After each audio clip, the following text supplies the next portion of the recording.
Nag-viral na nga ngayon ang todong pag-iwas ni Catherine Bernardo kay Daniel Padilla habang nasa kasal sila ni Robbie Domingo. Ayon sa report ay habol ng habol si Daniel kay Catherine habang ang aktres naman ay pilit na lumalayo dito sa mismong simbahan pa. Ito ang buong storya. Sa video na ito, makikitang hawak-hawak ni Daniel Padilla ang braso ni Catherine habang inaabangan nila ang sasakyan ng nasabing aktres.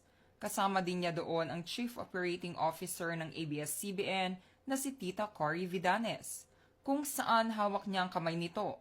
Nagsabi din si Catherine kay Daniel na okay na siya at pwede na siyang bitawan dahil nandyan na ang kanyang sasakyan. Ayon pa sa aming source ay very awkward ang mga kaganapan na ito at bilang paggalang sa mga ikakasal ay hindi na nanlaban pa si Catherine nang bigla itong hawakan sa braso ni Daniel Padilla. Si Catherine ang isa sa mga kasama sa entourage sa kasal nila Robbie at Maki dahil siya talaga ang very close sa couple na ito, habang si Daniel Padilla naman ay dumalo bilang bisita sa nasabing wedding.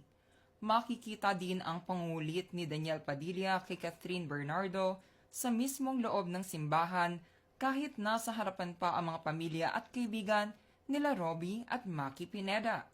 Makikita itong nakayuko kay Catherine habang kinakausap nito ang aktres.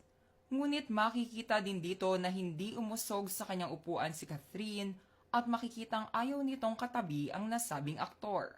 Kaya naman naging agaw eksena si Daniel Padilla sa mismong kasal ni Robbie Domingo.